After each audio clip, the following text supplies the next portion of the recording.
Bonjour à toutes et à tous les amis, je suis Gilles Mansillon, je viens apporter guidance, soutien et inspiration dans ces grands temps de grands bouleversements, de parler de spiritualité.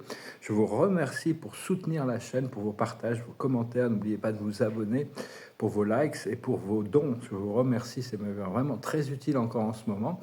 Je vais discuter de quelques idées. La première, c'est qu'il ne faut vraiment pas avoir de peur, à éliminer la peur de notre expression le plus possible. Tout ce qui nous fait peur, le traverser, à demander le courage pour traverser ces choses. C'est vraiment, ça permet de transmuter. Essayer de trouver le maximum de joie et de bonheur dans le moment présent, avec une attente de choses extraordinaires, de belles choses qui arrivent, hein, dans l'enthousiasme. Pour ça, on peut continuer à cultiver le sens de comprendre que bon, on est constamment entouré. Demandez à votre ange gardien principal de communiquer avec vous et comprendre qu'on a des anges à notre service qui sont là, c'est ces êtres divins. Ils sont l'expression de l'amour divin, hein, sur le, c'est les ministères du temps, hein, donc, mais par contre, on ne vénère pas les anges, on ne vénère pas les maîtres ascensionnés, on ne vénère pas les divinités inférieures. On va directement à la source, sinon notre énergie est teintée par différentes énergies quand elle arrive à la source.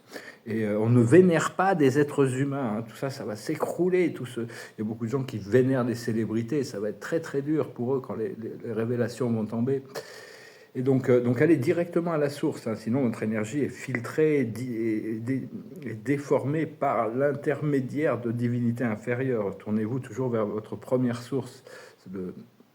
Et donc savoir que vous et le divin c'est notre partenaire ultime, hein, c'est quelqu'un de très...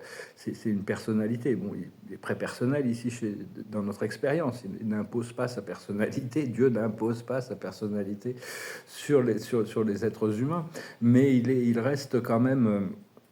il reste quand même... Il a vraiment, c'est vraiment notre seul partenaire. Dieu ne nous trahira jamais, il ne nous laissera jamais tomber. Il a toujours été là, il sera toujours là. C'est vraiment des choses sur lesquelles on peut s'appuyer, hein, de plus en plus recevoir cette connexion, cette communication. Savoir que l'ascension de la planète, c'est le retour du Christ, le Christos Sophia qui s'ouvre à travers le Messie collectif, hein. Et au fur et à mesure que cette planète ascensionne, les consciences ascensionnent et on va retrouver toutes ces puissances, tous ces pouvoirs, tous ces grands êtres. C'est un grand frère, le Christ, hein, qui vient pour nous guider de toute manière. Et donc, mais il doit revenir à l'intérieur de chaque être humain, du cœur. Parce qu'on est en train vraiment de transformer notre monde qui retourne à l'unité et l'amour inconditionnel, hein. Et parce que quand je regarde ma vie en arrière et tout ça, tout ce qui s'est pu se passer, je m'aperçois que tous les lourds, tous les gens qui étaient les méchants, les gens qui jouaient les rôles des méchants, tout ça, ils ont été utilisés par mon moi supérieur pour m'enseigner des leçons. Et à la fin, on s'aperçoit que on doit accorder un pardon inconditionnel, total à tous les êtres, parce parce qu'on doit se pardonner à soi-même d'avoir accepté jouer le rôle de la victime, alors qu'eux jouaient le rôle de l'arrogance dans la situation, hein. Parce qu'il y a, bon, après ça,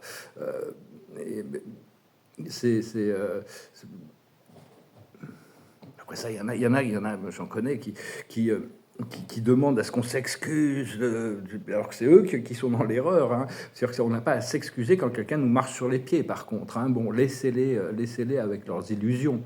Laissez-les, hein. S'il y a un mea culpa à faire, si on a fait des erreurs, si on a involontairement fait du mal à quelqu'un, la vie nous le rappellera, on pourra demander pardon, on pourra trouver la manière d'équilibrer les choses, sinon laissez les illusions se dérouler, hein. Tout ça, c'est un jeu de rôle ici-bas, hein, et donc il vaut mieux rester léger, hein, parce qu'on n'est pas toujours conscient des contrats d'âme qu'on a passés, pourquoi les choses se passent d'une certaine manière, parce qu'il y a des contrats d'âme qui ont été établis au départ.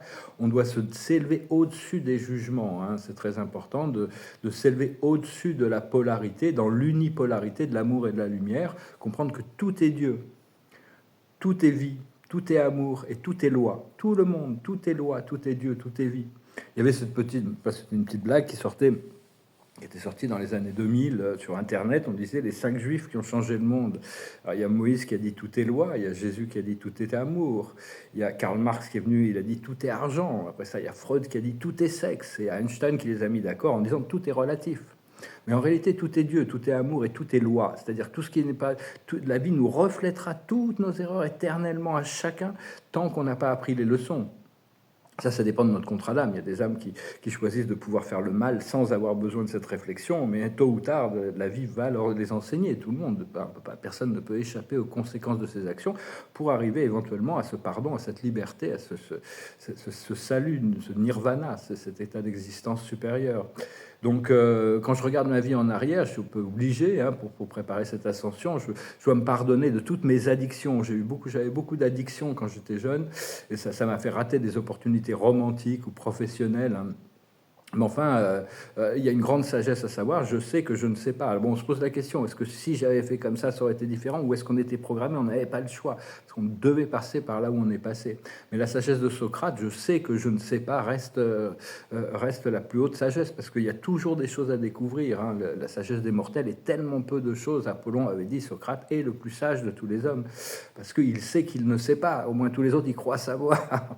Donc, savoir que tout vient de la source et tout doit y retourner, hein. C'est éternel, il n'y a pas le choix, c'est toujours été comme ça. Donc on peut déjà se rappeler de tout ça. Voilà les amis, j'espère que ce message aura été intéressant pour vous. J'ai eu un rêve très très bizarre. On m'a réveillé à presque minuit et demi, 1h du matin. Je m'étais endormi assez tôt. J'étais à New York, il fallait que je parte, et je voulais partir à Moscou. Je me suis retrouvé dans un train de banlieue, dans la banlieue de Tokyo. Il s'est passé une scène semi-érotique, très bizarre et tout ça. Moi, j'étais contemplatif de tout ça. Je me suis retrouvé dans la gare de Tokyo. Il y avait des robots, il y avait plein de trucs. J'ai essayé de trouver un ticket pour aller à Moscou. Et puis, je me suis retrouvé sur un toit de Paris avec cette fille qui voulait m'inviter à Moscou. Puis, je me suis retrouvé dans un couloir avec 2 autres filles qui essayaient de me convaincre de ne pas aller à Moscou pour aller voir cette fille. C'était très très bizarre. C'était peut-être par rapport à des choses que je dois intégrer. Les rêves sont très très étranges, mais bon, il faut les accepter. Surtout quand on se réveille au milieu de la nuit avec un rêve, c'est qu'il y a un message pour nous à l'intérieur. Et bon, personnellement, j'essaie d'intégrer cette connexion d'âme, hein. Mon esprit m'a dit, c'est pas une âme sœur, c'est une autre partie de mon âme, hein. C'est pour ça que j'étais tellement proche d'elle et je pouvais avoir toute l'expérience. Seulement, bon, ces choix de vie sont complètement à l'opposé du spectre de réalité qui est le mien. Donc, bon, je dois lâcher prise.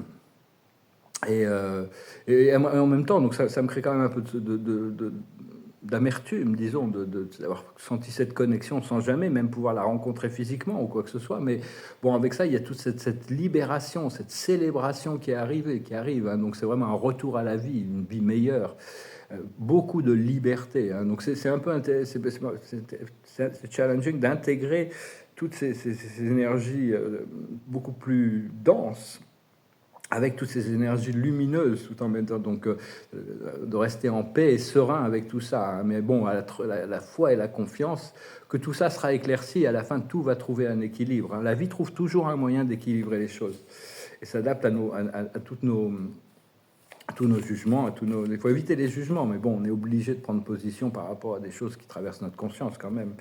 La sagesse de l'observateur de la journée, c'est les fondations solides.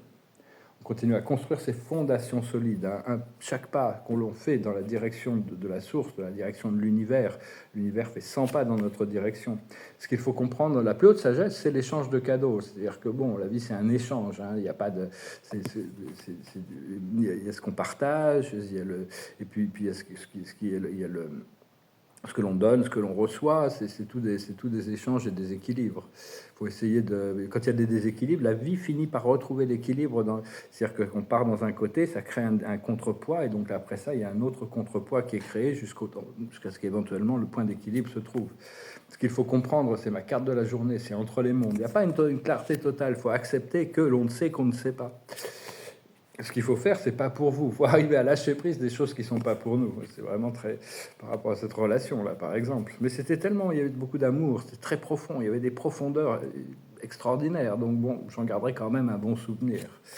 Et l'aboutissant, c'est la symphonie inachevée. On doit compléter ce procédé intérieur, hein. On a ce procédé intérieur qu'on est en train de...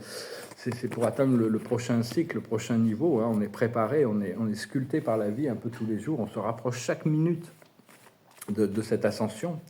Alors, je vais tirer une carte avec la cache. C'est la vie amoureuse. Donc, oui, il y a quand même cette promesse de renouveau, hein, cette promesse de joie, de partage, de charme, de grâce. Tout ça, c'est là, hein. Si on est prêt, dès qu'on est prêt, c'est les choses. Il y a beaucoup de choses qui s'annoncent, qui vont qui vont se mettre en place. Donc voilà les amis, je vais finir avec une chanson.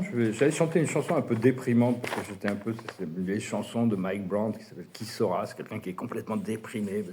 Mais j'ai un peu, j'ai plus trop envie de la chanter. Mon esprit mental mon état psychique c'est bien relevé.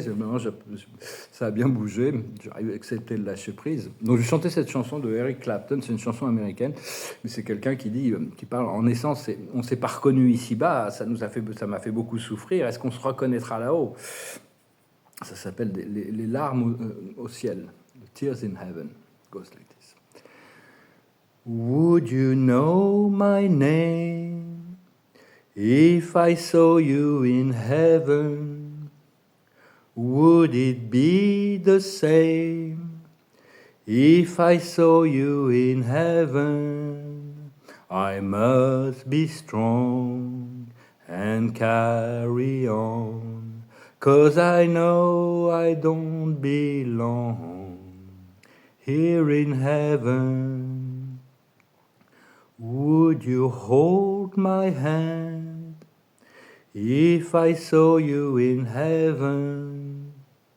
Would you help me stand if I saw you in heaven? I'll find my way through night and day, 'cause I know I just can't stay here in heaven. Time can bring you down, time can bend your knees, time can break your heart, have you begging please, begging please. Behind the door, there's peace I'm sure, and I know there'll be no more tears in heaven. Would you know my name if I saw you in heaven? Would it be the same if I saw you in heaven? I must be strong and carry on, 'cause I know I don't belong here in heaven. Des fois, les gens, le timing des choses sur Terre, ça se passe pas toujours comme c'était prévu. Même des fois, il y a des plans d'âme, des fois, qui se réalisent pas parce que les gens sont distraits, ils ont d'autres plans. Donc bon, on doit l'accepter. L'observateur de la journée, d'un point de vue angélique, c'est vraiment l'équilibre. La plus haute sagesse, c'est l'abondance, cette abondance qui arrive, cette liberté et ce bonheur de liberté qui arrive.